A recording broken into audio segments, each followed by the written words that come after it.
Welcome to By Faith, our current Elder Conversation podcast series where we walk through the Hall of Faith in Hebrews 11. I'm Laura, your host. Hebrews 11 gives us a list of examples, a cloud of witnesses that exemplify faithful obedience. Each week, one of our teaching pastors will take one of the people mentioned in the chapter and tell us what is their story, why is their faith exemplary, and what should we today learn and take away from their faith.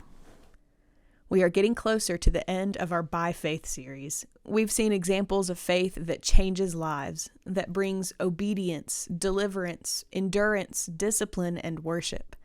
This week we look at the last individual who the author of Hebrews commends for their faith for a specific reason from their story, and that person is Rahab. Hebrews 11:31 says, "By faith Rahab the prostitute did not perish with those who were disobedient, because she had given a friendly welcome to the spies." So who is Rahab? Why is her faith exemplary? And what should we learn from it and from her story? Hey everyone, this week as we continue the By Faith podcast, we get to look at Rahab. And so Rahab is one of the most unique individuals in this list that we call the Hall of Faith because she's not Jewish. She's not one of God's chosen people. In fact, she's a part of a different people, the people of Jericho, a nation that God is opposed to. And so the question is, who is Rahab? Well, Rahab's story can be found in Joshua chapter 2 and Joshua chapter 6. So the children of Israel have spent 40 years in the wilderness. They are getting ready to enter the promised land. Moses has died. Joshua has become the leader of Israel, and now they're to go take possession of the promised land. So there's going to be conquest and battles. And one of the first places they arrive is Jericho, this majorly fortified city. And so Joshua sends spies to Jericho to kind of discover strengths, weaknesses, learn about the city. And while they're there, Rahab, who we find out is a prostitute, welcomes them in, offers them protection with the condition that they will remember her when God's people, Israel, come and take possession of Jericho. So she protects them. She lies on their behalf to keep people from catching them and sends them back to Joshua. And so they go back to Joshua, give this report, and are told that when they come to Jericho, come to the city, if she puts this scarlet cord out of her window, that her and everyone in her household will be saved from perishing in the fight, perishing in the conquest. And that's what happens. And so everyone within Rahab's family who trusts her is saved in this picture. And so why is Rahab's faith exemplary? Well, it's pretty obvious. She's willing to risk her life to protect these Yahweh, these God-fearers, these spies, instead of doing what would seem to be best probably to her family, doing what's best for her community, or even what's doing best for herself. She chooses to put her hope in God. And we know, because of her occupation, that there's probably a lot of shame, a lot of disgrace for her. There's a lot to lose. It's not like she's an esteemed member of the community.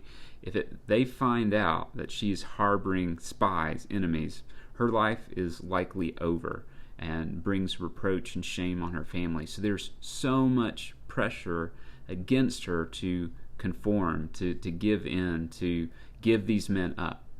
But in faith, she believes that this is God's nation, God's people, that they're going to come. And so she decides to put her allegiance, her trust, her faith with this God that she doesn't know, and with this people that she doesn't know, hoping in His protection and His provision.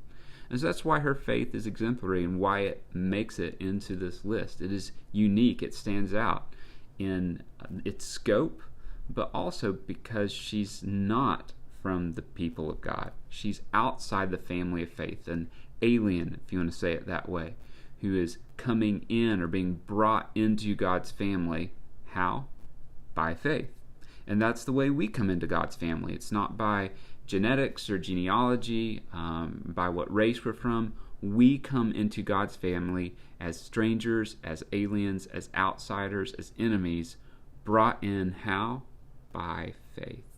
So what should we take away from Rahab's faith? A few things. First, we are reminded in this story and in this picture that Jesus is better. And in this moment, when Rahab is choosing to protect the spies, to act on God's behalf instead of her own behalf, her own people's behalf, she is choosing to say, I trust in God, that He is better than my family, than my life, than my community. I am going all in on Him.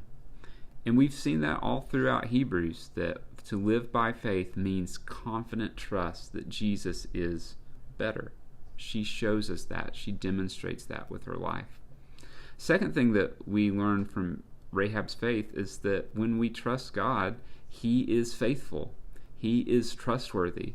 And He is working a bigger story than we could possibly know or see. See, not only is Rahab a part of this story in Joshua, helping God's people take possession of the land that God's called them to, but she also is a part of God's story in an even more significant way. When you go and look at Matthew chapter 1 and the genealogy that's there, guess who shows up in the story, in the genealogy of Jesus? Rahab. In Matthew chapter 1, verse 5. She shows up. So this outsider, this alien, this foreigner, not only makes it into the story of God's people, but she actually is in the story of God's Son. And just the beauty of that, how God takes people who are unworthy, who are outsiders, who are broken, who are messed up, and brings them into the story, brings them a part of His family, is just a huge picture to us of what God has done for us in the gospel. And so sometimes, trusting God by faith, we may not know what's going to happen. The circumstances are unclear. Rahab shows that faith in Jesus is worth it because God is trustworthy.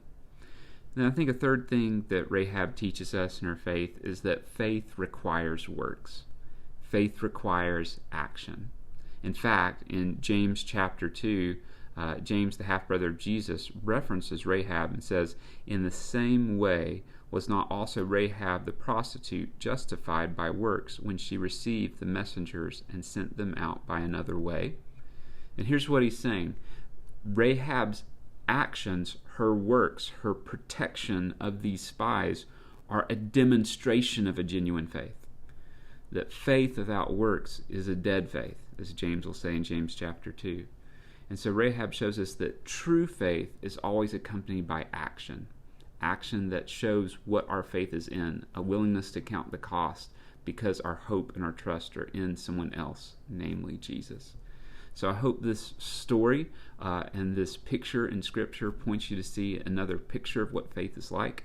And I pray for you and I that we would have the faith of Rahab, trusting and celebrating the fact that people who are outside of God's family get to come in, not because of what we do, but because of grace and what Christ has done through faith.